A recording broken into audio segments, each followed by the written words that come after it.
Good evening everybody, let's crack UPSC CSE Hindi में आप सभी का भरपूर स्वागत है। कई सारे विद्यार्थियों के कमेंट्स मैंने देखे। कई विद्यार्थी कह रहे हैं कि सर बहुत टाइम से नहीं देखा। ऐसा कुछ नहीं है। सैटरडे की हमारी क्लास के बाद आज ट्यूसडे हम क्लास ले रहे हैं। संडे के दिन गणपति विसर्जन था और जैसे कि आपको मैंने बताया है कि मैं इस समय घर पर हूं, तो थोड़े से सांसारिक कर्तव्यों का निर्वहन करना भी अनिवार्य हो जाता है। और कल की क्लासेस के निरस्त होने का सबसे बड़ा कारण था हमारे कंटेंट टीम की तबीयत का बहुत ज्यादा खराब होना।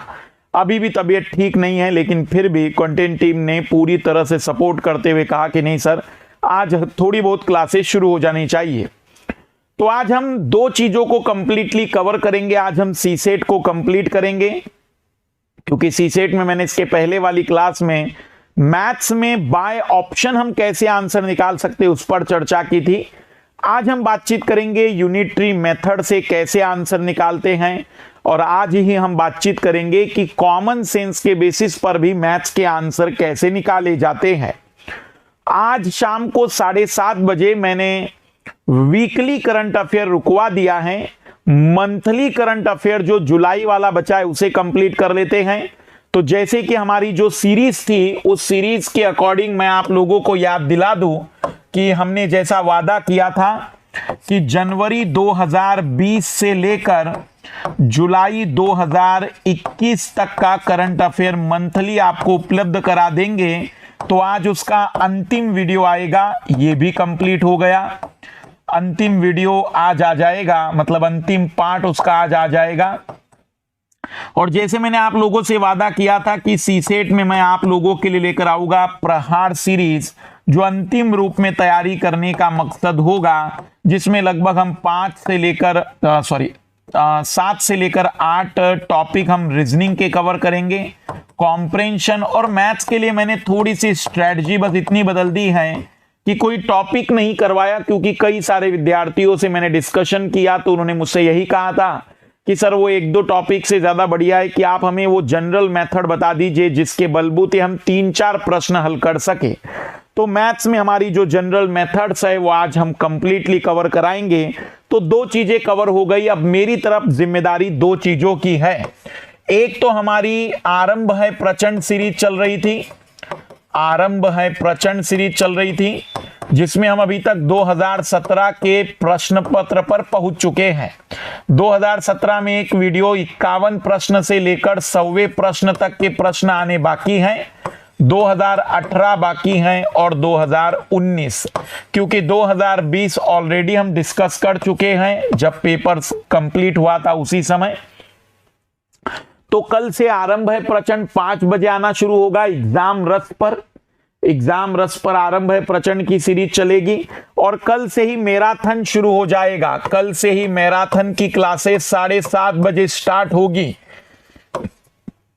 मैं आप लोगों के सामने रख दूंगा कि मैराथन कौन कौन सी कक्षाओं का आएगा, पर मैं चाहूंगा कि इसके अलावा भी यदि आपको कुछ लगे तो मुझे जरूर सजेस्ट करते चलिएगा।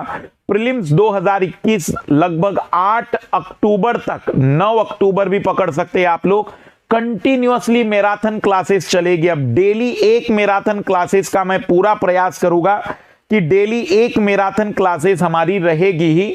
बाकी हमारा जैसे ही 5 दिनों का ये क्लास कंप्लीट हो जाएगा, आरंभ है प्रचंड, तो एक फाउंडेशन क्लास और एक मैराथन क्लास, फाउंडेशन क्लास और मैराथन क्लास, जिसमें हिस्ट्री कंप्लीट कर देंगे, आर्ट एंड कल्चर कंप्लीट कर देंगे और मैराथन कंप्लीट करेंगे, ताकि 8 अक्टूबर तक जो भी विद्यार्थी, जितने भी लोग हमें फॉलो कर रहे हैं, उनका 99.99% सिलेबस मेरी तरफ से जो मैं कर सकता था वो कंप्लीट करा दूं।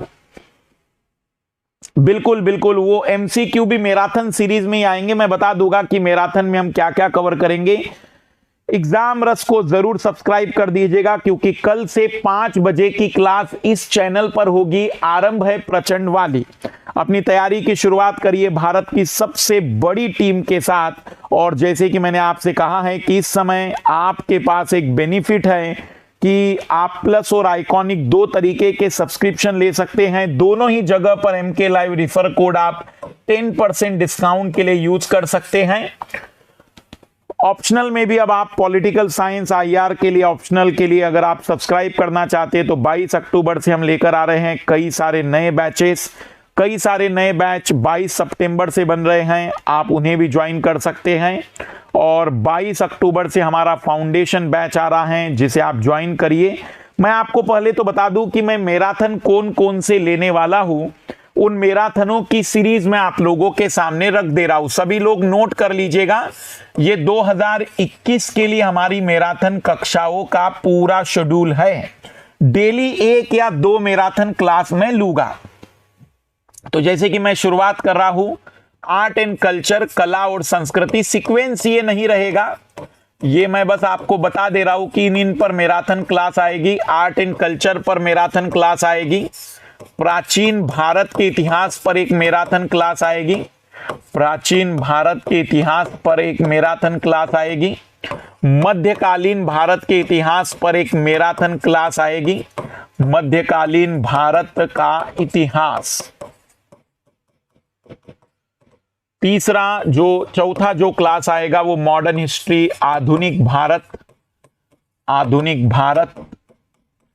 5वां जो हमारा क्लास आएगा वह क्लाइमेटोलॉजी, क्लाइमेटोलॉजी, जलवायु विज्ञान पर आएगा, जलवायु विज्ञान।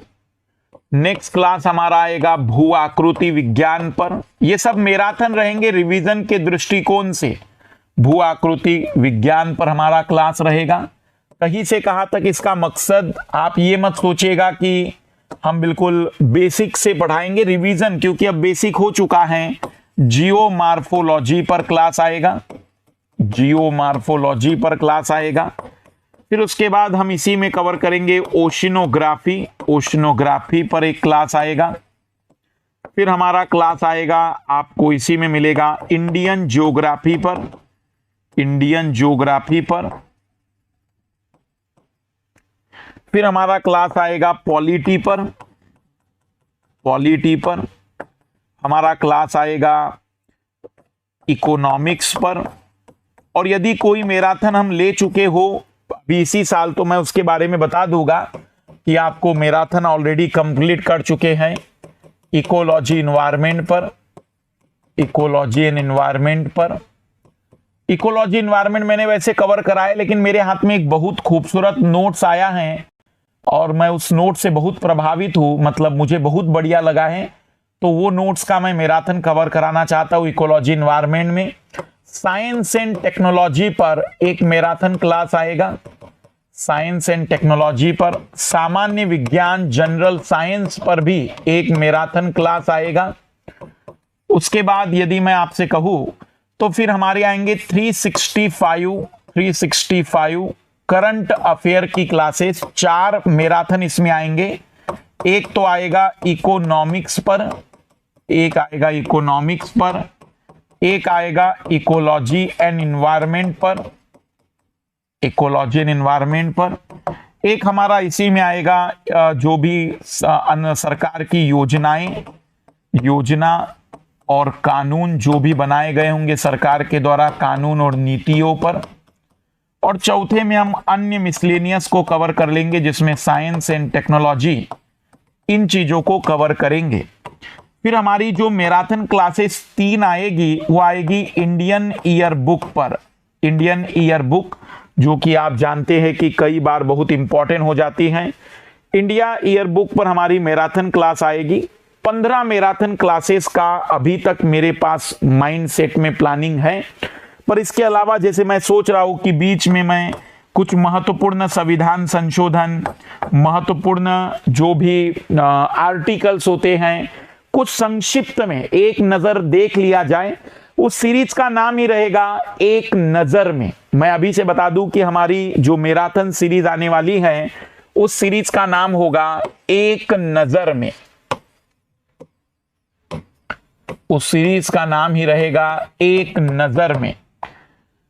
बाकी आप लोग मुझे सजेस्ट करते चलिएगा, जैसे कि राम तिवारी कह रहे 11 और 12 की एनसीईआरटी की वीडियो कहाँ मिलेगी। तो 11 और 12 की तो हमारी ज्योग्राफी की मिलेगी, बट अभी उसमें भी कुछ वीडियोस बाकी हैं। लेकिन अभी हम बात जो करेंगे ये कल से ही आना शुरू हो जाएगी। कल ही पहला मैराथन शुरू हो जाएगा। कल से ही पहला मैराथन प्रारंभ होने वाला है और हम कोशिश करेंगे कि सारी इंपॉर्टेंट पॉइंट, सारी चीजें सरसरी निगाह से, मतलब हो सकता है 2 घंटे, 2.5 घंटे, 3 घंटे इतने तक का टाइम रहेगा, लेकिन लगभग 15 से 16 क्लासेस एक नजर में वाली सीरीज में हम कवर करेंगे, ताकि पूरी तरह से रिलैक्स हो जाए आप लोग रिवीजन के दृष्टिकोण से। अगर आपको लगे तो मैं सीसेट भी एक नजर में ले सकता हूं, इसमें हम सारी चीजों को कवर कर लेंगे।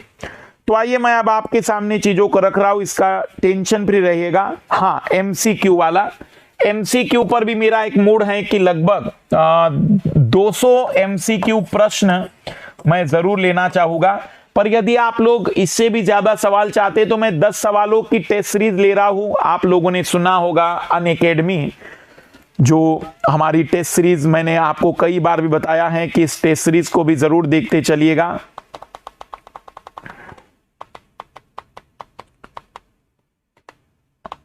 चुनौती के नाम से है तो उसे जरूर देख लीजिएगा, अभी इसमें स्लाइड में नहीं है, तो वो भी टेस्ट सीरीज रहती है। तो आइए देखते चलते हैं आज हम सीसेट में क्या सीखने वाले हैं। जैसे कि मैंने इसके पहले वाली क्लास में आपको यह सिखाया था कि यदि आपके पास प्रश्न हैं और विकल्प हैं तो विकल्प के आधार पर उत्तर कैसे और किन चैप्टरों में निकाला जा सकता है। वैसे एक बड़ा फेमस मेथड है जिसे यूनिटरी नियम या एकक का नियम कहते हैं। यूनिटरी नियम या एकक का नियम, इस नियम को बहुत ही बेसिक में पढ़ाया जाता है, कक्षा 3 या 4 में जीवन में ये पहली बार प्रवेश करता है और उम्र के 80 साल तक चलने वाला मेथड है। मतलब हम इसे कह सकते हैं कि ये वो मेथड है जो बचपन से लेकर 55 तक में मदद करता है। इस मेथड में क्या होता है कि प्रश्न मान लीजिए ऐसा है कि 2 रुपए की 16 चॉकलेट, तो बताइए 7 रुपए की कितनी। तो यूनिटरी मेथड में हम क्या करते हैं कि रुपए के नीचे रुपए, चॉकलेट के नीचे चॉकलेट। अब अगर वो कह रहा है कि 7 रुपए की कितनी चॉकलेट, तो जो क्वेश्चन मार्क के सामने आएगा उससे आप डिवाइड करेंगे और बाकी दोनों का मल्टीप्लाई कर देंगे, तो यही तुम्हारे प्रश्न का उत्तर बन जाएगा। ऐसे प्रश्न जहां पर यूनिटरी मेथड लागू होती है वो प्रश्न अधिकतर पूछे जाते हैं प्रतिशत टॉपिक से, प्रतिशत के अध्याय से। इस तरीके के प्रश्न बनने की संभावना बहुत ज्यादा होती है। लाभ और हानि, लाभ एवं हानि, मतलब हम ये कह सकते हैं प्रॉफिट एंड लॉस के टॉपिक से भी इसमें बहुत सवाल बनते हैं, या नंबर सिस्टम, संख्या पद्धति में भी इस टॉपिक से बहुत से सवाल बनते हैं। पर इस सवाल या इस मेथड का सबसे ज्यादा यूज हम करते हैं डाटा इंटरप्रिटेशन में, डीआई के प्रश्नों में। तो यूनिटरी मेथड ये एक तरीके की विशिष्ट विधि है। इसका उपयोग हम प्रतिशत, लाभ हानि, संख्या पद्धति और डाटा इंटरप्रिटेशन में करते हैं। इस मेथड का नियम होता है कि आपको रुपए के नीचे रुपए और चॉकलेट के नीचे चॉकलेट, इसे मैं चॉकलेट का नियम इसलिए कहता हूं क्योंकि जीवन में जब पहली बार या आपके स्कूल लाइफ में प्रवेश करता है तो कुछ ऐसे ही प्रश्नों से प्रवेश करता है कि राजू ने 5 रुपए में 25 सेब खरीदे या 5 रुपए में 20 सेब खरीदे, तो बताइए कि वह 8 रुपए में कितने सेब खरीद पाएगा। तो इस तरीके के प्रश्नों को हम जिस मेथड से हल करते थे उसी को यूनिटरी मेथड कहते हैं। जैसे कि ये सारे प्रश्न यूपीएससी के हैं, कभी सीएपीएफ में आए हैं, कभी सीडीएस में आए हैं, कभी यूपीएससी सिविल सर्विस की एग्जाम में आए हैं और बहुत ही सिंपल प्रश्न होते हैं। जैसे प्रश्न पर गौर करिएगा कि एक परीक्षा में अभ्यर्थी ने 15 प्रश्न हल किए, उन सभी प्रश्न पर पूरे अंक प्राप्त किए।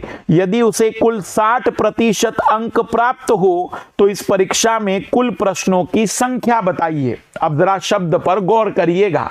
एक स्टूडेंट है जिसने 15 क्वेश्चन अटेम्प्ट किए और पूरे सही हो गए, पूरे नंबर मिल रहे हैं। जैसे कि आपके एमसीक्यू होता है जहां पर या तो पूरे नंबर मिलते हैं या फिर माइनस मार्किंग होती है या फिर 0 नंबर मिलता है। तो इस विद्यार्थी ने कुल 15 प्रश्नों को हल किया और 15 प्रश्नों पर पूरे पूरे नंबर मिले और वो 60% अंकों के बराबर हैं। तो आपसे पूछा जा रहा है कि इस परीक्षा में कुल कितने प्रश्न पूछे गए हैं।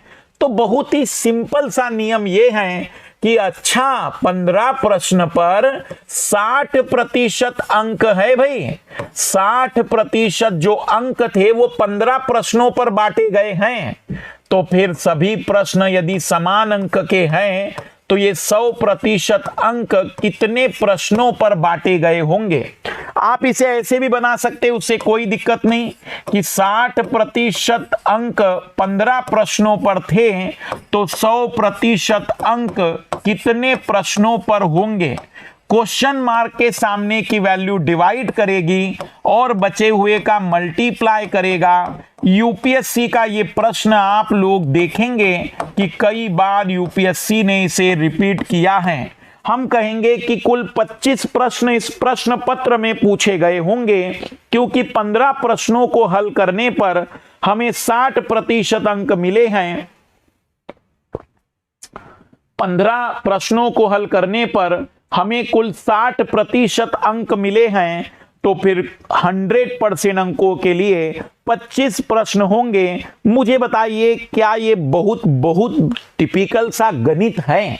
और अगर इतना भी ना कर सको तो फिर इस पृथ्वी पर तुमने अपने लक्ष्य बदलने चाहिए, क्योंकि वास्तविक रूप से तुम्हारे अंदर का हुनर इस तरीके की परीक्षा के लिए नहीं है। इतना कॉमन सेंस तो होना चाहिए, क्योंकि जिसके पास इतना कॉमन सेंस है वही परीक्षाएं पास कर रहा है। फिर आगे बढ़ते सेम टाइप का प्रश्न और आप ट्राई करिएगा। एक परीक्षा में पास होने के लिए 40% अंकों की आवश्यकता होती है। एक अभ्यर्थी ने 15 प्रश्न हल किए, जिसमें 10 प्रश्न सही होने के कारण उसे न्यूनतम अंकों के बराबर अंक मिल गए। मतलब 10 प्रश्न के जितने भी अंक थे उसे मिल गए और उसने न्यूनतम अंक के बराबर अंक लेकर आ गया। तो बताइए कि इस परीक्षा में कुल कितने प्रश्न पूछे गए थे। सवाल वही है जिसे कहते हैं ना कि भाई नजरिया या शब्दों का केवल हेर फेर है, लेकिन वास्तविक रूप से मैं कहूंगा कि बिल्कुल प्रश्न सेम है। यदि आप लोग इस बात को समझ पा रहे हैं, 10 प्रश्न हल करने पर 40% अंक मिल गए, तो 100% अंकों के लिए कितने प्रश्न हल करने चाहिए, आपको इसे हल करना है। और ऐसे प्रश्न मतलब वास्तविक रूप में ऐसे प्रश्न आपने कभी छोड़ने नहीं चाहिए। आप कहेंगे कि सर 40% नंबर 10 प्रश्नों पर प्रेजेंट है, क्योंकि 10 प्रश्न सही होने पर उसे 40% प्रश्न मिल गए, 40% अंक मिल गए। तो फिर 100% के लिए कुल कितने प्रश्न होंगे। तो वही क्वेश्चन मार्क के सामने की वैल्यू डिवाइड करेगी और सभी का मल्टीप्लाई होगा, उत्तर आ जाएगा। फिर से 25 प्रश्न इस परीक्षा में पूछे गए होंगे। पूछने का परीक्षक का बस तरीका बदल रहा है, लेकिन यदि आप लोग मुझे समझ पा रहे हैं तो आप मेरे लक्ष्य को भी समझ पा रहे होंगे। क्योंकि इस समय मैं यदि आपको टॉपिक पढ़ाऊं, यदि इस समय मैं आपको कहूं कि आप ये 3 या 4 टॉपिक पढ़ लीजिए, तो भी मुझे लगता है कि अन्याय होगा। लेकिन यदि इस समय आप ये तरीका सीख जाएं तो गारंटेड बहुत ही कम मेहनत में आप 4 से 5 प्रश्नों को निकालने की योग्यता सीख जाएंगे, जो हमारे क्वालिफाइंग में हमारी बहुत हद तक मदद कर देगा। जैसे कि एक और प्रश्न है कि 38 लीटर दूध किसी पात्र में डालने पर वह पात्र मात्र 5% खाली रह जाता है, तब उसे भरने के लिए और कितना अतिरिक्त दूध लगेगा। 38 लीटर दूध किसी पात्र में डालने पर वह पात्र मात्र 5% खाली रह जाता है। तुम्हें एग्जामिनर गुमराह कर रहा है। आइए जरा ध्यान पूर्वक देखना। मान लीजिए कि वह पात्र यही था जिसमें आपने दूध डाला था, और जब आपने इसमें दूध डाला 38 लीटर, तो वह 5% खाली रह गया। इसका मीनिंग हुआ कि वो 95% भर चुका है। तो वो पात्र जिसका 95% भर गया, तब जब आपने 38 लीटर दूध डाला था तो आप कहेंगे कि 95% यदि 38 लीटर के बराबर है तो पूरा 100% कितने के बराबर होगा। फिर क्वेश्चन मार्क के सामने की वैल्यू डिवाइड करेगी।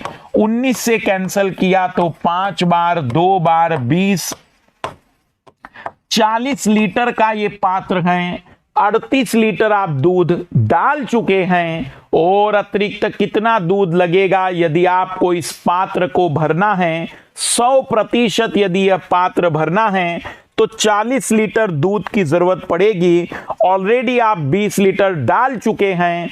तो बताइए लाल लालियों और मेरे भावी आईएएस और आईपीएस विद्यार्थियों कि आपको क्या लगता है कि अब और कितना लीटर दूध और लगेगा। तो आप कहेंगे कि सर 40 की जरूरत है, 38 डाल चुके ऑलरेडी, तो 2 लीटर दूध की जरूरत पड़ेगी। ऐसे प्रश्नों को छोड़िए नहीं, क्योंकि इन प्रश्नों में हमें करना कुछ नहीं है। परीक्षक इतनी कुछ जानकारी दे चुका है कि एक साधारण तरीके से इस प्रश्न का उत्तर आ सकता था। फिर ट्राई करिएगा। मैं एक और सवाल अभी इसी मेथड पर दिखा रहा हूं। ये प्रॉफिट एंड लॉस का प्रश्न है। एक आदमी किसी वस्तु को 136 रुपए में बेचता है और उसे 15% की हानि होती है। मान के चलिए कि उस वस्तु की कीमत जो भी रही होगी वो 100% होगी। एक आदमी के पास जो वस्तु थी उसकी कीमत 100% रही होगी और उसने उसे 136 रुपए में बेचा और 15% की हानि हुई। तो हमने कहा कि उस जनाब ने उस वस्तु को 85% में बेच दिया, क्योंकि हमें यह पता है कि वस्तु की कीमत यदि 100% होगी तो उसे 15% की हानि होने का मतलब कि उसे उस कीमत का केवल 85% ही मिल पाया। तो यदि 85% वो 136 रुपए कह रहा है तो वो चाहता है कि उसे 15% का लाभ हो। तो हम कहेंगे कि वो जनाब 115% की कीमत चाहता है। तो वो कितनी होगी, क्योंकि वस्तु की कीमत यदि 100% है और 15% लाभ चाहता है तो 115% वो कीमत चाहता है। फिर से क्वेश्चन मार्क के सामने की वैल्यू डिवाइड करेगी और यदि आप हल करेंगे तो आपको दिखाई देगा कि 5 से कैंसिल किया 1 बार और 17 बार ये कैंसिल हो गया। और इसी रूप में यदि आप 5 से कैंसिल करेंगे तो 5 2 10 23 बार कैंसिल होगा। फिर ये 17 से कैंसिल हो रहा है यदि आपको 17 का टेबल पता हो। अन्यथा अगर नहीं पता हो तो एक बार ट्राई करके देखिए, शायद 8 बार मल्टीप्लाई करने पर तो ये आ जाएगा 184 रुपए। यह आ जाएगा 184 रुपए। यदि वह उसे 15% लाभ में बेचना चाहता है तो वह उसे 184 रुपीज में बेच दे, वह उसे 184 रुपीज में सेल कर दे तो उसकी यह ख्वाहिश पूरी हो जाएगी, तो उसकी यह इच्छाएं पूरी हो जाएगी। यदि वह उसे 184 रुपीज में सेल कर दे तो 184 रुपीज में सेल कर दे। 15% हानि का मतलब उसने 85% में बेचा था और वह 136 रुपए में बेच रहा था, मतलब 85% 136 के बराबर है। लेकिन वो 15% लाभ चाहता है, मतलब वो 115% चाहता है। तो वह उसे कितने में बेचे, तो हम कहेंगे 184 रुपीज में यदि वह उसे बेच दे तो उसकी एक ख्वाहिश पूरी हो जाएगी। आप ट्राई करिए लाल लालियों, बिल्कुल सेम प्रश्न मैं दे रहा हूं, डाटा बदल रहा हूं। यदि व्यक्ति कुर्सी को 720 रुपए में बेचता है तो उसे 25% की हानि होती है। 25% लाभ कमाने के लिए उसे कितने में बेचे, और तेजी से कमेंट्स करिएगा। मकसद सवाल को हल करने का तरीका सीखना है। मकसद है कि मेरा उत्तर आना चाहिए। बाकी तो मैं आपको 5 तारीख को अभी से बता दे रहा हूं, 5 अक्टूबर को एक अंतिम क्लास लूंगा जिसमें हम बातचीत करेंगे कि बहुत ही कम समय में बिना जानकारी के भी उत्तर कैसे निकाले, क्योंकि साम दाम दंड भेद इसका तात्पर्य है कि मैं हर तरीका अपनाता हूं सिलेक्शन के लिए, जिस भी तरीके से सिलेक्शन हो सके। तो हम कहेंगे कि 25% की हानि मतलब 75% में उसने वस्तु को बेचा, मतलब 720 रुपए में।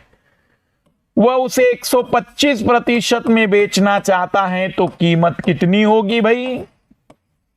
125, 720, 75 से डिवाइड, 25 से कैंसल 3 बार, 5 बार, 24 से कैंसल हो गया या 3 से कैंसल किया 224 बार, और आपके सामने उत्तर आ गया कि उस वस्तु की कीमत 1200 रुपए की होगी। 1200 रुपए की होगी। मुझे नहीं पता कि ये कौन से चैप्टर का प्रश्न है, मुझे नहीं पता कि यह चैप्टर या ये प्रश्न मैथ्स में किस टाइप में वर्गीकृत है, पर मुझे पता है कि इसका उत्तर कैसे निकलता है।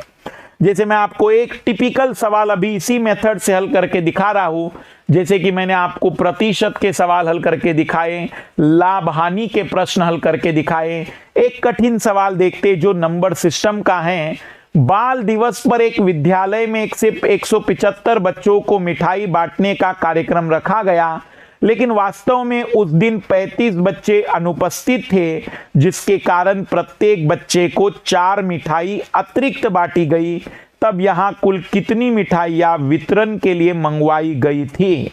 मतलब बाल दिवस का कार्यक्रम था, 175 बच्चों को मिठाई बांटने का टारगेट रखा गया था, लेकिन 35 बच्चे अनुपस्थित थे, और जिसके कारण प्रत्येक बच्चे को 4 मिठाई एक्स्ट्रा बांटी गई। तब यहां कुल कितनी मिठाइयां वितरण के लिए मंगवाई गई होगी? तो सबसे पहले तो मैं आपसे कहूंगा कि 175 बच्चों का प्रोग्राम था, 35 नहीं आए, मतलब 140 विद्यार्थी आए थे, और उन 140 बच्चों को 4 मिठाइयां एक्स्ट्रा मिल गई। तो आप कहेंगे कि सर 140 बच्चों को 4-4 मिठाई एक्स्ट्रा मिल गई, मतलब 560 अतिरिक्त मिठाई बांटी गई है। ये 560 मिठाइयां किसी और की नहीं, 35 बच्चों की थी। तो यदि 35 बच्चों के लिए 560 मिठाइयां मंगाई गई होगी, तो 175 बच्चों के लिए कुल कितनी मिठाइयां मंगाई गई होगी? तो हम कहेंगे कि 175 560 क्वेश्चन मार्क के सामने की वैल्यू डिवाइड करेगी, 5 से कैंसल हो गया। हम कहेंगे कि कुल 2800 मिठाइयां यहां वितरण के लिए मंगाई गई होगी। हम कहेंगे कि कुल 2800 मिठाइयां यहां फिर मंगवाई गई होगी। मैं इस सवाल को फिर समझा रहा हूं, गौर से सुनना। बाल दिवस पर एक विद्यालय में 175 बच्चों को मिठाई बांटने का कार्यक्रम रखा गया, लेकिन वास्तव में उस दिन 35 बच्चे अनुपस्थित थे, जिसके कारण प्रत्येक बच्चे को 4 मिठाई अतिरिक्त बांटी गई। तब यहां कुल कितनी मिठाइयां वितरण के लिए मंगवाई गई थी?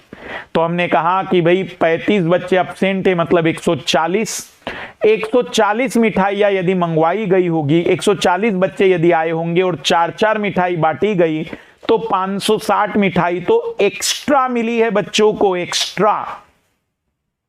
और ये एक्स्ट्रा इसलिए मिली क्योंकि 35 नहीं आए थे। तो इसका मतलब कि 35 बच्चों की यदि 560 है, तो 175 के लिए कुल 2800 मिठाइयां मंगाई गई होगी। चॉकलेट के नियम से आप बहुत सारे प्रश्नों को हल कर सकते हैं। मैं आपको याद दिला दूं कि मैंने आपको पहली मेथड पढ़ाई थी, जिसमें मैंने आपको यह सिखाया था कि बाय ऑप्शन उत्तर कैसे निकालते हैं। फिर मैंने आपको दूसरी मेथड पढ़ाई, जहां मैंने आपको यह सिखाया कि यूनिटरी नियम का उपयोग करके उत्तर को कैसे निकाला जाता है। अब मैं आपको मैथ्स की सबसे कॉमन और सबसे सरल मेथड बता रहा हूं, बिल्कुल प्रैक्टिकल मेथड है। ये मेथड भी आपकी बहुत ज्यादा मदद करेगी। ये मेथड भी आपकी बहुत ज्यादा मदद करेगी। आइए जरा देखना, बहुत ही प्रैक्टिकल लाइफ के बेसिस पर उत्तर निकालेंगे। प्रैक्टिकल लाइफ के बेसिस पर, जैसे टाइम एंड डिस्टेंस में एक सवाल है कि एक व्यक्ति घर से बाजार पैदल जाकर गाड़ी से लौटता है। एक व्यक्ति घर से बाजार पैदल जाता है और वापस गाड़ी से लौटता है। पैदल जाकर वापस गाड़ी से लौटता है, उसे कुल 7 घंटे का समय लगता है। यदि वो गाड़ी से जाता और आता तो 1 घंटे की बचत कर लेता। तब यदि वह पैदल जाए और आए तो कितना समय लगेगा? आइए देखते हैं। मुझे नहीं पता कि ये गणित में कौन से अध्याय में टॉपिक आएगा। मान के चलिए मैं बहुत गरीब व्यक्ति हूं गणित के मामले में। गणित का नाम सुनते ही मेरी आत्माओं के पुराने सभी जन्मों की याददाश्त फिर ताजा हो जाती है। तब भी मैं इस सवाल का जवाब देना चाहूंगा कि वह व्यक्ति पैदल गया था और गाड़ी से लौटा था। इसे कुल 7 घंटे का समय लगा था। यदि वह गाड़ी से जाता और गाड़ी से ही आता तो 1 घंटे की बचत कर लेता। आप कहेंगे सर कि 6 घंटे का समय लगा। तो मेरे लाल लालियों और मेरे भविष्य के आईएएस और आईपीएस, जरा इस बात पर तो गौर करिए। गाड़ी से जाने और आने में 6 घंटे लगे, मतलब एक तरफ से 3 घंटे लगे होंगे ना, क्योंकि गाड़ी से गया गाड़ी से आया 6 घंटे, तो हम कहेंगे एक तरफ से 3 घंटे लगे। इसका मतलब गाड़ी से 3 घंटे लगते हैं तो 7 घंटे में 3 घंटे गाड़ी के, तो पैदल के 4 घंटे हो गए। यदि वो पैदल जाए और पैदल आए तो 4 और 4 कुल 8 घंटे में वो अपना सफर तय कर लेगा। हम कहेंगे कि यदि वह पैदल जाए और पैदल आए तो उसे कुल 8 घंटे का समय लग जाएगा। मुझे नहीं पता कि यह टाइम डिस्टेंस जैसे टिपिकल टॉपिक का प्रश्न है, लेकिन मुझे पता है प्रश्न का आंसर कैसे निकाला जाता है। आप ट्राई करिएगा। एक प्रश्न मैं अपनी मर्जी से अभी बना दे रहा हूं। एक व्यक्ति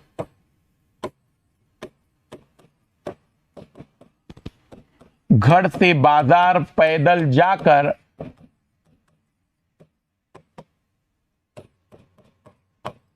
गाड़ी से लौटता है, उसे कुल 7 घंटे 30 मिनट का समय लगता है। 7 घंटे 30 मिनट का समय लगता है। यदि वह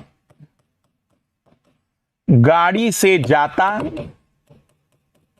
और वापस गाड़ी से आता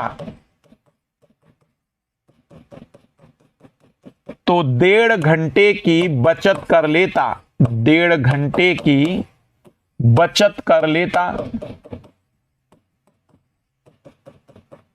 तब यदि वह पैदल जाए और आए तो इसे कितना समय लगेगा?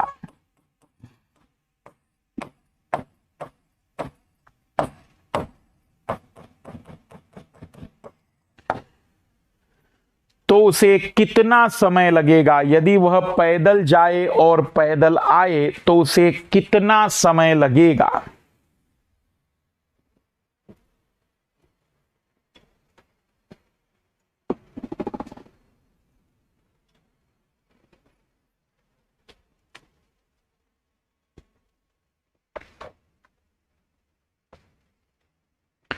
कितना टाइम लगेगा?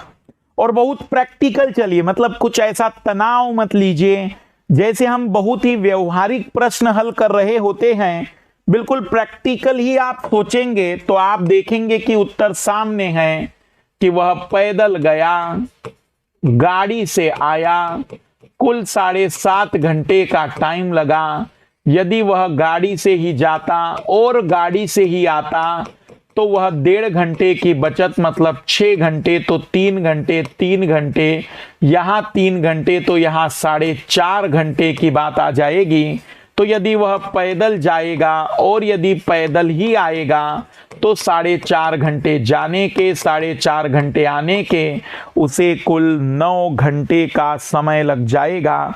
हम कहेंगे कि उसे कुल 9 घंटे का टाइम लग जाएगा, 9 आवर्स का उसे टाइम लग जाएगा।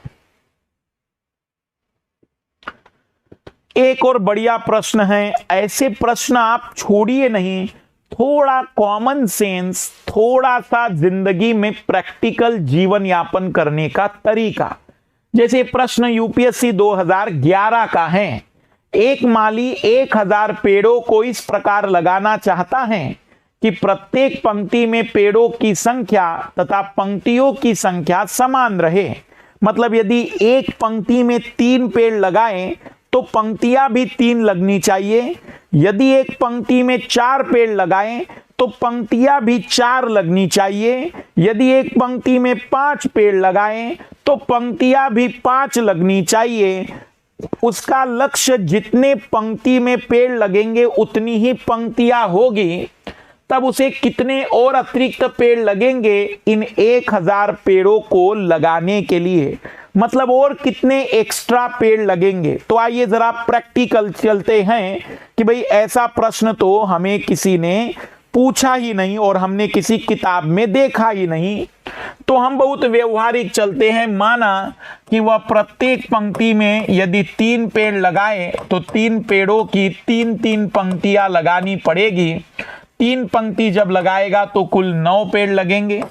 यदि वो प्रत्येक पंक्ति में 4 पेड़ लगाए और प्रत्येक पंक्ति में 4 पेड़ लगाने के कारण पंक्तियों की संख्या भी 4 होगी तो टोटल 16 पेड़ लगेंगे। तब मैं कहूंगा कि यदि वो प्रत्येक पंक्ति में 5 पेड़ लगाएं तो प्रत्येक पंक्ति में 5 पेड़ लगाने के कारण पंक्तियों की संख्या भी 5 हो जाएगी। और यदि पंक्तियों की संख्या भी 5 हो गई तो आप कह सकते हैं कि सर यहां 25 पेड़ लगेंगे। एक पैटर्न दिख रहा है हमें कि उसके पेड़ों की संख्या 9 हो सकती है, 16 हो सकती है, 25 हो सकती है, 36 हो सकती है, क्योंकि वह जो भी है वो किसी न किसी नंबर का वर्ग ही हो सकती है। इसे गणित की भाषा में हम कहते हैं ठोस वर्ग में क्रमबद्ध करना। ठोस वर्ग में क्रमबद्ध करना। यदि किसी प्रश्न में आपको ठोस वर्ग में क्रमबद्ध करने की बात आ जाए तो समझ जाना कि ऐसा ही प्रश्न है। तो यह बात तो तय हो गई कि जो भी प्रश्न का उत्तर होगा वो किसी न किसी संख्या का वर्ग होगा। अब हमने कहा भाई 1000 तो किसी संख्या का वर्ग नहीं है, 1000 से बड़ा कोई नंबर होगा जो किसी न किसी नंबर का वर्ग होगा। अब मुझे वर्ग भी याद नहीं थे, पर मुझे 3 का वर्ग याद है तो 30 का वर्ग भी याद है, क्योंकि 30 का वर्ग मतलब 3 का स्क्वायर और 1 जीरो के 2 जीरो। फिर मैंने कहा भाई 31 का वर्ग देख लेते हैं। 31 गुना में 31 करके देखेंगे तो 961। अब मेरी थोड़ी स्पीड है। 32 का मल्टीप्लाई करके देखा तो उसने कहा 1024, मतलब 1000 के अलावा और कितने पेड़ लगेंगे। तो हम कहेंगे कि यदि वह व्यक्ति एक पंक्ति में 32 पेड़ लगाए और 32 पंक्तियां लगाए तो कुल 1024 पेड़ लगेंगे, जिसमें 1000 पेड़ तो उसके पास हैं और 24 पेड़ एक्स्ट्रा लगेंगे यदि उसे अपनी यह शर्त पूरी करनी हो तो। मैं फिर रिपीट कर रहा हूं, मेरे लाल और लाली, मेरे भविष्य के आईएएस और आईपीएस और मेरे भविष्य के प्रशासनिक स्तर पर चुने जाने वाले सबसे बड़े पदाधिकारियों, ध्यान पूर्वक सुनिए।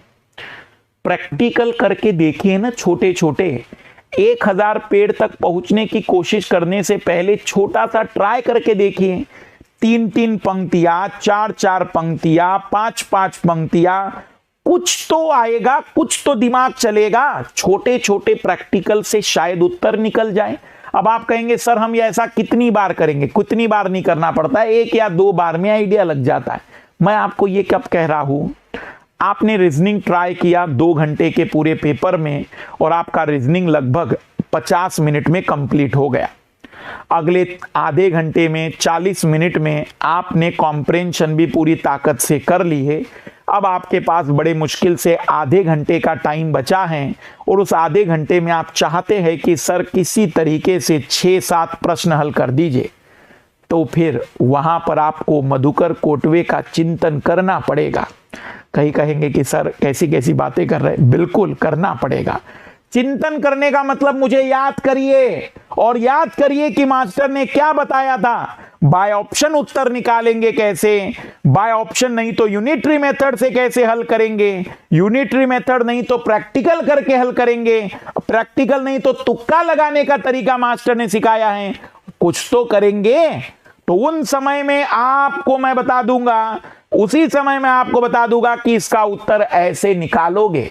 और मैं दावे के साथ कह रहा हूं 10 अक्टूबर को याद आऊंगा मैं। सीसेट में तो भयानक आऊंगा, जीएस में तो अद्भुत आऊंगा, लेकिन सीसेट में भयानक याद आऊंगा कि मास्टर बता के गया था कि कमजोर मत समझ छोड़ना, इसको रिवाइज करके जाना, 2-2 बार करके जाना, हल्के में मत लेना, क्योंकि हल्का जिसको जो ले लेगा यूपीएससी को, यूपीएससी उसको हमेशा के लिए हल्का कर देगी। इसलिए इस पर जरा ध्यान दीजिएगा, क्योंकि इसमें तो आप भी अब मानते होंगे कि सर कौन सी चीज आपने छोड़ी है, हर चीज पढ़ा दी है, तो बियॉन्ड इससे कुछ आ नहीं सकता है। ना केवल पेपर 2, कोई लगभग नहीं, पूरा पढ़ाया है मैंने। हाँ ठीक है, आप ये कह सकते हैं कि सर एथिक्स नहीं पढ़ाया, तो अभी वो मेंस की बातें हैं, लेकिन प्रीलिम्स का लगभग मैक्सिमम पोर्शन मैंने कवर करा दिया है। अगले सवाल पर आइए। अब जैसे ये सवाल है, ये भी सवाल बड़ा फेमस सवाल है। एक पार्टी में 10 लोग एक दूसरे से हाथ मिलाते हैं, तब यहां कुल कितने हाथ मिलाए गए होंगे? एक पार्टी में 10 लोग एक दूसरे से हैंडशेक कर रहे हैं, तब यहां कुल कितने हैंडशेक किए गए होंगे, कुल कितने हाथ मिलाए गए होंगे?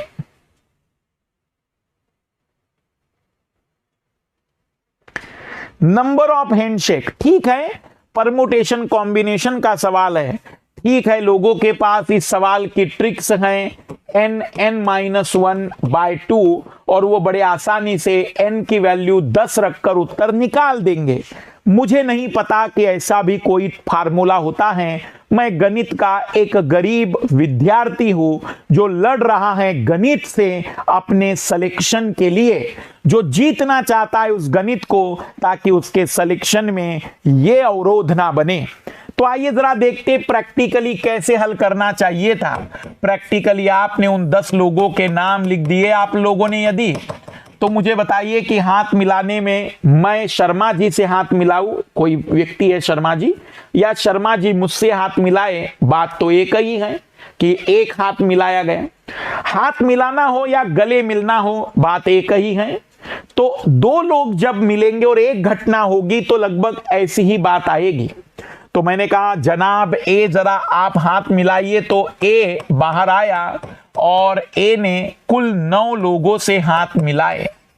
ए ने कुल 9 लोगों से हाथ मिलाए, इन सब से हाथ मिलाए। फिर मैंने ए से कहा कि तुम अपनी जगह खड़े हो जाओ। फिर बी भी बाहर आया, पर बी कह रहा है मैं ए से हाथ नहीं मिलाऊंगा क्योंकि ए से तो ऑलरेडी हाथ मिल चुका है मेरा।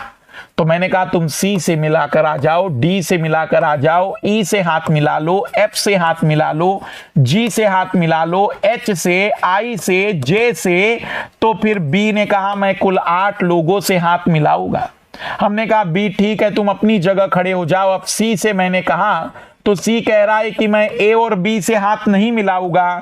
तो हमने कहा तुम 7 लोगों से मिला लो, डी 6 लोगों से मिला लेगा, ई 5 लोगों से मिला लेगा, एफ 4 लोगों से मिला लेगा, जो जी है वो 3 लोगों से मिला लेगा, एच 2 लोगों से मिलेगा और आई 1 लोगों से केवल हाथ मिला लेगा।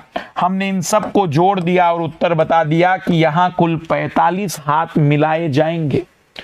क्या दिक्कत है? मुझे फार्मूला नहीं पता है, मुझे ट्रिक्स नहीं याद आ रही हैं, मेरे लिए फार्मूला तकलीफदायक हो रहा है, तो कोई दिक्कत नहीं, मुझे उत्तर निकालते आता है, मुझे पता है कि आंसर कैसे निकाला जाता है, मुझे पता है कि आंसर कैसे निकाला जाता है और मैं बड़े आसानी से इस प्रश्न का आंसर निकाल सकता हूं, बशर्ते यदि आप मेरी बात समझ पा रहे हो। यदि आप मेरी बात समझ पा रहे हो तो बहुत आसान है इस प्रश्न का आंसर निकालना। बहुत सिंपल तरीके से हम इस प्रश्न का आंसर निकाल सकते हैं यदि आप मेरी बात को समझ पा रहे हो।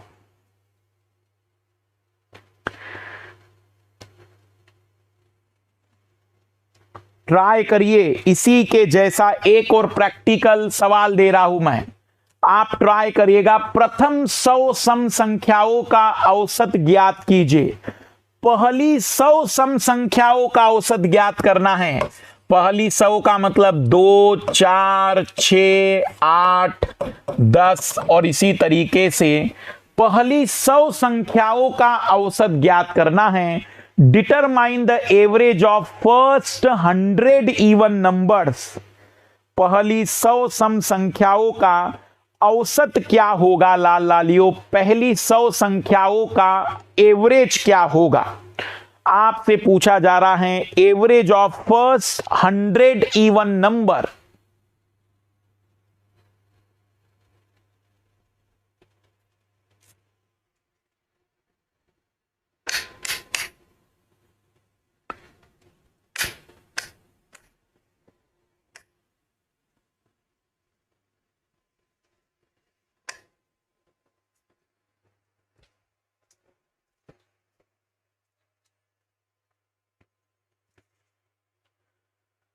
तो अब मान लेते हैं कि हमें नहीं आता या फिर इस तरीके के प्रश्नों को हमने कभी हल नहीं किया है। इमेजिन कर लेते हैं कि ऐसे प्रश्न हमने कभी भी हल नहीं किए हैं, तो भी कोई बात नहीं। बहुत ही बढ़िया से या बहुत ही सिंपल तरीके से हम इन प्रश्नों को हल कर सकते हैं। छोटे छोटे प्रैक्टिकल करते हैं। ठीक है भाई, पहली 100 संख्याएं नहीं पता, पर 2 संख्याएं मुझे पता है कि पहली 2 संख्याओं का औसत कैसे निकालेंगे? 2 + 4 दोनों का जोड़ 6/2, उत्तर आ जाएगा 3। यदि हम 3 संख्याओं का औसत निकालेंगे तो 2, 4, 6 और 3 संख्याएं होने के कारण हम कहेंगे कि औसत आ जाएगा 3 संख्याओं का 4। मैंने 3 संख्याओं की जगह 4 संख्याएं ले ली। 2 + 4 + 6 + 8 डिवाइड बाय 4, तो ये 20/4 और औसत आ गया 5। क्या सीखा लाल लालियों ने? लाल लालियों ने सीखा कि 2 संख्याएं लेने पर औसत 3 आया था, 3 संख्याएं लेने पर औसत 4 आया था, 4 संख्याएं लेने पर औसत 5 आया था। तो इसका मतलब कि यदि 2 संख्याएं लेने पर औसत 3 आता है, 3 संख्याएं लेने पर औसत 4 आता है, 4 संख्याएं लेने पर औसत 5 आता है, तो 100 संख्याएं लेने पर औसत 101 आएगा। हो सकता है कि अभी आप लोगों को टिपिकल सवाल लग रहा था, लेकिन शायद अब आप कह सकते हैं कि सर घटिया और रद्दी सवाल है। रियलिटी में बहुत सिंपल प्रश्न था, बहुत सिंपल प्रश्न था। प्रॉब्लम बस इतनी सी थी कि आप थोड़ा सा प्रैक्टिकल कर नहीं पा रहे थे, बस आप डर गए। पहली 100 संख्याओं का औसत ज्ञात करना, कोई फार्मूला नहीं, बहुत ही प्रैक्टिकल तरीके से उत्तर निकाल रहे हैं। अब आप ट्राई करिए। प्रथम 100 विषम संख्याओं का औसत ज्ञात कीजिए। Determine the average of first 100 odd number. पहली 100 विषम संख्याओं का औसत क्या होगा, हमसे पूछा जा रहा है। Determine the average of first 100 odd numbers. First 100 odd numbers.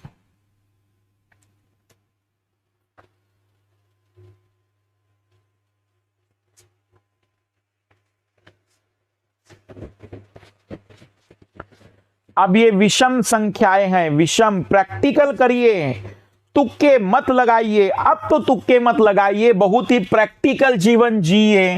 2 number आपने ले लिए तो 2 संख्याओं का औसत आपके पास आ गया 2। 3 संख्याएं ले ली तो 3 संख्याओं का औसत आपने निकाला, तो ये आपके पास आ गया 3। लाल लाली 4 संख्याएं ले लीजिए तो आपको दिखाई देगा कि ये औसत आ गया है 4। तो हम कहेंगे कि 2 संख्याएं लेने पर औसत 2, 3 संख्याएं लेने पर औसत 3, 4 संख्याएं लेने पर औसत 4, 2 का औसत 2, 3 संख्याओं का औसत 3, 4 संख्याओं का औसत 4, तो 100 संख्याओं का औसत 100 आएगा। यदि आप मेरी बातों पर गौर कर रहे हैं तो हम सीख रहे हैं गणित में कि उत्तर कैसे निकाला जाता है। हमने सीखा अभी तक में कि बाय ऑप्शन उत्तर कैसे निकाला जाता है। हमने सीखा कि यदि बाय ऑप्शन नहीं है तो यूनिटरी मेथड से उत्तर कैसे निकाला जाता है।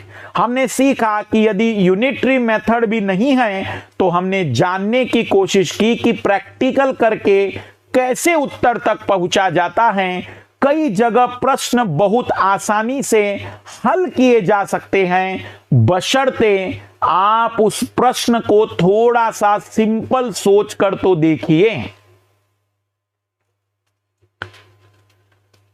अब जैसे एक बड़ा सिंपल सा प्रश्न दे रहा हूं मैं, कई बार परीक्षक बहुत बड़ा प्रश्न बनाता है और वो बहुत बड़ा प्रश्न बहुत ही सिंपल और घटिया होता है, और यदि वो प्रश्न में समझ में आ जाए तो उत्तर डायरेक्ट आंखों के सामने होता है। आइए जरा देखना, एक प्रश्न बहुत ही फेवरेट प्रश्न है यूपीएससी जैसे बड़ी परीक्षाओं का प्रश्न पत्र बनाने वाले परीक्षकों का। एक प्रश्न है, 2 कार एक दूसरे से 100 किलोमीटर की दूरी पर है, 100 किलोमीटर की दूरी पर स्थित है। वे एक दूसरे की ओर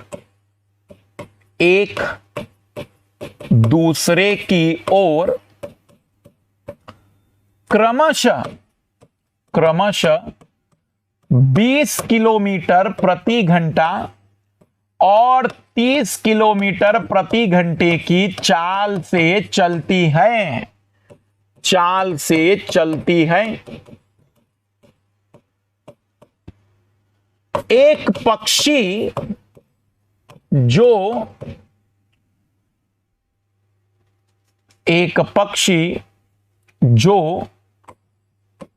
30 किलोमीटर प्रति घंटे की चाल से चलने वाली कार के ठीक ऊपर उड़ रहा है, 60 किलोमीटर प्रति घंटे की चाल से उड़ता है। जब वह दूसरी कार के पास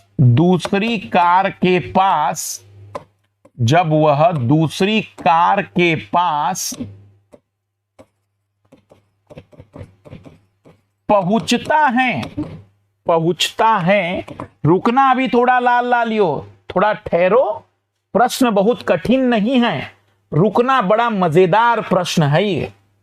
दूसरी कार के पास पहुंचता है, तब वह पहली कार की ओर मुड़ता है।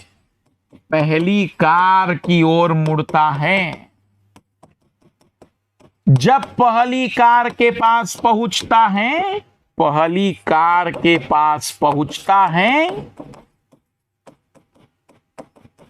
तब दूसरी कार की ओर मुड़ता है। वह ऐसा तब तक करता है जब तक वह दोनों कारें एक दूसरे से मिल नहीं जाते।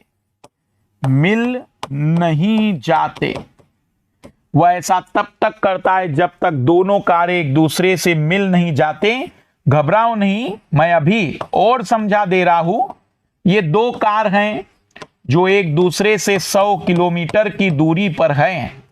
एक कार 20 किलोमीटर प्रति घंटे की चाल से चल रही है, एक 30 किलोमीटर प्रति घंटे की चाल से चल रही है।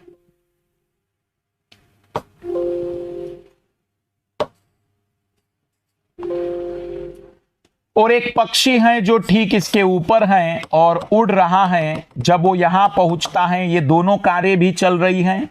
जब वो यहां पहुंचता है तो टर्न लेता है, फिर इधर टर्न लेता है, फिर इधर टर्न लेता है, फिर इधर टर्न लेता है। और वो पक्षी ऐसा तब तक करता है जब तक दोनों कार मिल नहीं जाती। तो आपसे पूछा गया है कि पक्षी के द्वारा तय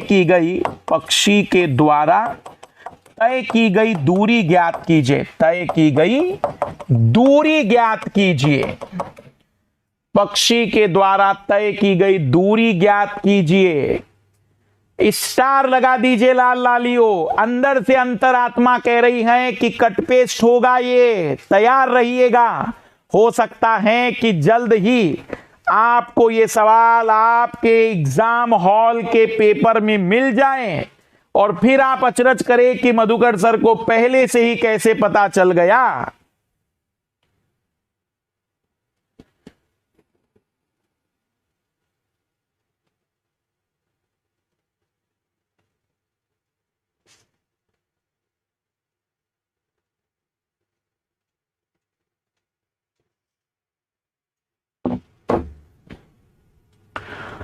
दो कार एक दूसरे से 100 किलोमीटर की दूरी पर स्थित है। वे एक दूसरे की ओर क्रमशः 20 किलोमीटर और 30 किलोमीटर की चाल से चलती है। एक पक्षी जो 30 किलोमीटर की चाल से चलने वाली कार के ऊपर स्थित है 60 किलोमीटर प्रति घंटे की चाल से उड़ता है और जब वो दूसरी कार के पास पहुंचता है तब पहली कार की ओर मुड़ता है और जब पहली कार के पास पहुंचता है तो दूसरी कार की ओर मुड़ता है। ऐसा तब तक करता है जब तक दोनों कार मिल नहीं जाती।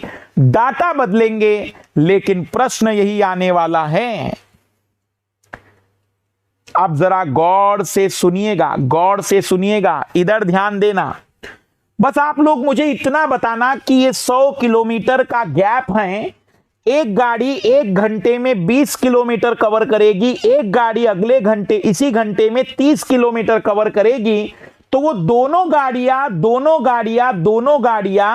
एक दूसरे से कितने टाइम में मिलेगी? बस आप मुझे इतना बता दीजिए कि वो दोनों गाड़ियां एक दूसरे से कितने टाइम में मिल जाएगी।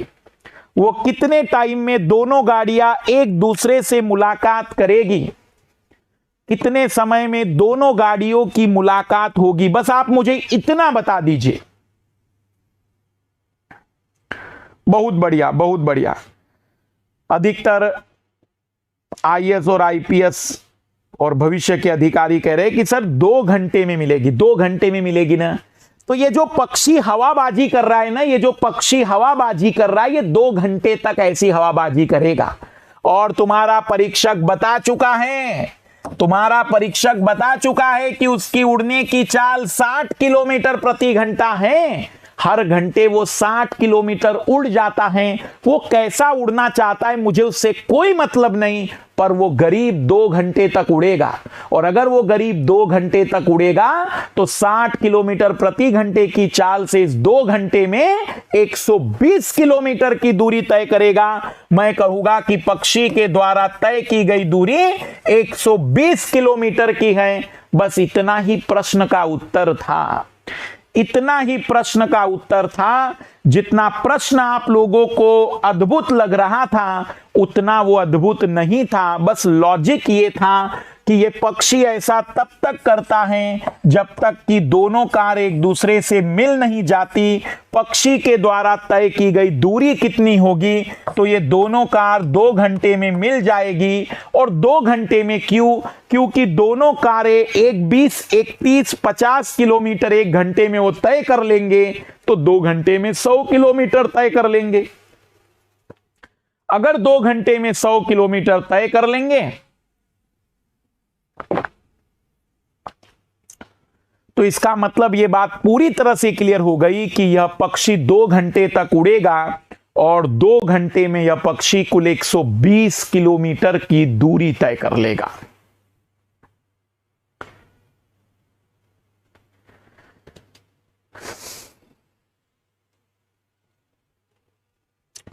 तो हम देख सकते हैं कि गणित के प्रश्न, कई सारे प्रश्न बिल्कुल कॉमन सेंस के हैं। देखो, मैं तुम्हें यह नहीं कहूंगा जिनका गणित वीक है, कि अब इन 15-20 दिनों में अपने अंदर बुद्ध को अवतरित कराइए और ज्ञान की प्राप्ति के लिए पीपल के पेड़ के नीचे बैठ जाइए। संभव नहीं है, पर इस समय हम पीपल के पेड़ के पास YouTube लेकर थोड़ा सा मधुकर सर की क्लास को देख सकते हैं और जान सकते हैं कि उत्तर कैसे निकाला जा सकता है। हम इतना तो कर सकते हैं और अभी हारना नहीं है। कई सारे लाल लाली यही सोच रहे हैं, सर सोच रहा हूं सीसेट वीक है, अगली बार बहुत अद्भुत तरीके से सीसेट सीख कर जाऊंगा। अगली बार भी नहीं सीख के जाने वाले, करना तो इसी में ही है। इसलिए इस क्लास को बार बार कंप्लीट कवर करते चलना। और यदि आपको लगे कि कुछ क्लास करनी है, तो मैंने परसेंटेज और प्रॉफिट लॉस की क्लास करवाई है यूट्यूब पर कंप्लीट। केवल उन 2 टॉपिकों को करके चले जाना। परसेंटेज और प्रॉफिट लॉस, इन 2 टॉपिकों को ढंग से करके चले जाओ। केवल 2 टॉपिक, नहीं करना कोई तीसरा। परसेंटेज और प्रॉफिट लॉस ढंग से करके चले जाना। तुम्हें मैं दावा कर रहा हूं कि तुम्हारे सिलेक्शन में तकलीफ नहीं आएगी, सीसेट में तो नहीं आएगी। तो मेरे रीजनिंग की क्लासेस, वैसे मैंने रीजनिंग में बहुत सारे टॉपिक तब भी करवाए हैं, आपको यदि टाइम हो तो वो देख लेना। लेकिन ये जो 10 क्लास मैंने प्रहार सीरीज में दिए हैं, इन 10 क्लास को 2-2 बार देख लेना। और अगर मैथ्स वीक है तो केवल 2 टॉपिक परसेंट और प्रॉफिट लॉस करके चले जाना। बहुत मदद मिलेगी तुम्हें सीसेट के पेपर में। तो कल से 5 बजे वाला जो टाइमिंग है, कल से 5 बजे वाली जो हमारी क्लास रहेगी, वो एग्जाम रस पर रहेगी, जिसमें हम स्टार्ट करेंगे आरंभ है प्रचंड। आरंभ है प्रचंड, जिसमें हम 2017 के प्रश्नों को हल करेंगे, 2018 के प्रश्नों पत्रों को हल करेंगे, 2019 के प्रश्न पत्रों को हल करेंगे। अपने वादे के मुताबिक हर चीज पूरी करते चला जा रहा हूं मैं। आप भी वादा कर चुके हैं मुझसे सिलेक्शन देने का, इसलिए आपको सिलेक्शन देना ही पड़ेगा। अब हम इसमें केवल मैराथन डेली 7:30 बजे और 5 बजे, ये 5 क्लासेस होने के बाद फाउंडेशन में art and culture, medieval history, ancient history, जो भी हमारी क्लासेस की सीरीज चल रही थी फाउंडेशन वालों के लिए, वो चलती रहेगी। तो प्रैक्टिस करते चलिएगा, रिवीजन करते चलिएगा। अगली मुलाकात हमारी 7:30 बजे होगी जुलाई महीने के करंट अफेयर को लेकर। तो आप तैयार रहिएगा। मंथली करंट अफेयर का यह आखिरी एपिसोड होगा। जनवरी 2020 से लेकर जुलाई 2021 कुल 19 वीडियो हैं। ईमानदारी पूर्वक मंथली करंट अफेयर में आपकी मदद कर देगा।